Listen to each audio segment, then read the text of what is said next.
What was supposed to be just another chapter in his remarkable career took an unexpected turn, claiming the life of one of the greatest dirt racers of that era, Danny Hamel. Join us as we cover the journey of this racing legend and try to figure out the details of Danny's final ride in the Baja Desert.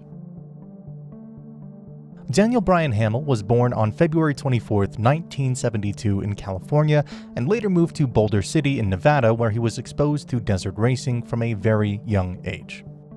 Looking at his early interest in riding, his father, who was an experienced rider, gifted him his first Suzuki RM50 motorcycle. And even though the bike was far too big for him, Danny quickly adapted to his father's riding techniques, and it soon became clear to his family that he had an exceptional talent for dirt bikes. Growing up at the edge of an open desert, little Danny had the freedom to explore the surroundings on his motorcycle, provided he returned by sunset.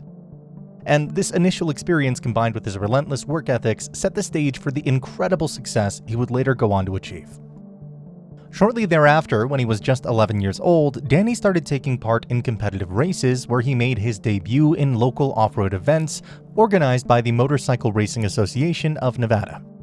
And by the age of 15, he was already making waves by winning against much older and experienced riders in the 250cc expert division while riding a Suzuki RM250.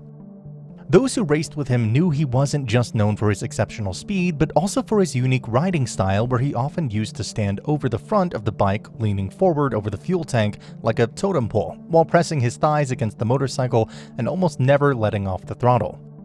Then at the age of 17, his talent caught the attention of KTM's team manager, Scott Harden, and he offered him a 2-year contract for the national stage. And just the next year, in 1991, his skills shone through where he dominated the event, and he quenched his first Hare and Hound national championship. Shortly thereafter, he switched his team and joined Team Green Kawasaki, where he started riding his iconic KX500, which was a 500cc two-stroke motorcycle. He handled that motorcycle like others rode 125s, his mechanic Mike Hodges said while acknowledging his affinity with the machine. Between 1991 and 1995, Danny had built a fierce reputation on the track, where he ended up winning a total of 5 consecutive AMA Hare and Hound National Championship titles.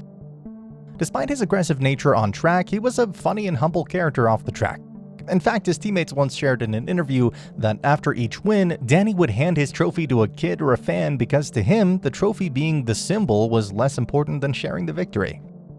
Beyond the AMA, Danny also dominated other categories where he had secured 2 Baja 1000 victories, 3 Baja 500 wins, and multiple top finishes in SCORE international events, which further cemented his status as one of the greatest desert racers of his era. And although Danny rose from promising young talent to a living legend by the age of 23, he remained humble and continued his grind to further improve his performance. Those who knew him believed that he was blessed with the natural ability to read any terrain and react instinctively. In fact, some even started calling him Speed Racer, who could see and adapt to obstacles faster than any other racer. Little did they know the tragedy that awaited him just a few months later. In a tragic turn of fate, the same Baja race where he triumphed multiple times would ultimately claim his life. On June 3, 1995, at around 6 a.m. in the morning in Ensenada, Mexico, the Baja 500 was one of the most challenging desert races of its time, kicked off as planned. Danny Hamel was riding for Team Green Kawasaki and had started the race as the third rider behind his teammates Jim Bones Bacon and David Pyle. The initial phase of the event went smoothly, and after what seemed like 5 or 6 miles down the course, his teammates had positioned themselves a few miles ahead, close to a tight 90-degree right-hander, to get a better view of the other challengers as well as Danny. They say you could hear Danny before you even see him, and from his teammates' vantage point, they immediately recognized the brap sound of Danny's 500cc two-stroke Kawasaki as he skillfully entered the corner at around 40 miles an hour. A few minutes after clearing the turn near the local supermarket called the Gigante Supermercado, he seemed confident and even waved at his teammates as he passed by. According to the reports, his motorcycle was tuned up for the high-speed highway section with a 42-tooth rear sprocket and 16-tooth countershaft, which allowed his machine to reach a top speed of 118 miles an hour under normal conditions. A few seconds later, he reached Federal Highway 1, where he was reportedly traveling at around 110 miles an hour. Unbeknownst to him, and in fact to everyone, a local motorist, who was later revealed to be an off-duty police officer, had just entered the paved section of the highway in his white-colored compact car. The particular 4-lane highway was a crucial part of the early section of the Baja 500, and was supposed to be closed off to local traffic and other private vehicles. The police officer decided to take an illegal shortcut because he was getting late for his duty, and the timing could not have been worse. In that split second, the officer had little to no time to react as he couldn't see the green rocket which was heading toward his direction at a very high speed. On the other side, Danny showed almost godlike reflexes upon seeing the crossing vehicle, where he then tried to apply the brakes and immediately lifted his torso upright to gain proper control of his motorcycle.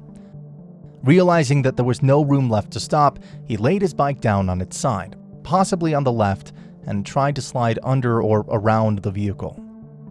That being said, the situation was already out of his hands, and within moments, he slammed his head into the vehicle. The intensity of the impact was so powerful that the motorcycle split completely into two parts, where the front wheel, forks, triple clamps, and handlebars were immediately torn away from the rest of the body.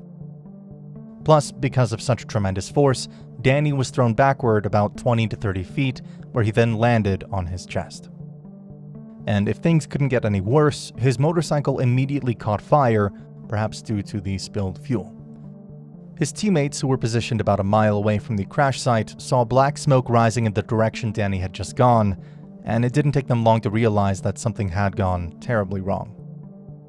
And after confirming the crash news over the radio, they, along with their team manager, Mark Johnson, swiftly reached the scene where they found Danny critically injured but still breathing. Without wasting any time, they began the initial CPR to stabilize his condition and asked for further medical assistance. Shortly thereafter, the medical team arrived at the crash site, and after realizing the urgency of the situation, they immediately airlifted Danny to the nearby hospital, Las Americas in Ensenada, for emergency surgery. Sharon Richards, who was the team coordinator and a motherly figure within the crew, couldn't bear the shock of seeing Danny in such a condition, and reportedly wandered dangerously close to the helicopter's tail rotors, where the authorities quickly pulled her back to safety. However, during surgery, despite all efforts and advanced medical care, Danny showed signs of irreversible internal damage and bleeding. And just like that, at around 7:30 a.m. local time, Danny was pronounced dead at the age of 23. The report presented by the doctors on site revealed the extent of his injuries, where he had suffered a massive chest trauma, broken femurs, and several blunt force traumas. The investigation, which started after the crash along with a letter sent to Danny's family by someone who claimed to have witnessed the entire incident, helped shed some light on several unanswered questions. According to the initial findings, the off-duty officer was running late for his work and was supposed to be at the starting line around that time. He was meant to make a right turn onto Highway 1 toward the northbound lanes, which had been designated for local use by the race officials. That being said, because of the heavy traffic in those lanes, he decided to take a shortcut and entered the southbound lane, which was reserved for racers. And after what seemed like a few seconds, the Honda rider who had started second that day passed by him, which led the officer to assume that he had about a 30-second window to cross the 4-lane highway. And although it seemed a perfect chance for him to get to work quickly, that split second of misjudgment led to this horrifying tragedy. According to some unconfirmed reports, the driver survived the crash with minor injuries, and was found guilty of illegally entering the racecourse and causing the collision. And although the driver was at fault, a significant portion of the blame was also placed on the local authorities for inadequate course security and poor checkpoint management. Some further investigation also revealed that the perimeters, particularly along the highway section, were not strictly monitored to prevent local vehicles from entering the closed lanes. One could say that this incident ultimately became an eye-opener for the race officials as well as local authorities to implement stronger safety measures along the course. In the aftermath of this tragic incident, when the news of Danny's untimely passing was made public, the entire off-road racing community mourned the loss of one of its most talented riders. Shortly after the autopsy, Danny's body was flown back to the United States, where his funeral was held at St. Patrick's Church. In a surprising, or to some extent miraculous, turn of events, after returning from Mexico, Sharon Richards, the team coordinator as well as motherly figure to Danny, had a rather vivid dream about him. In the dream, she was sitting at a picnic table and Danny sat across from her saying, "I'm okay. Don't worry about me. I'm okay." And this incident helped her find peace after that horrifying tragedy.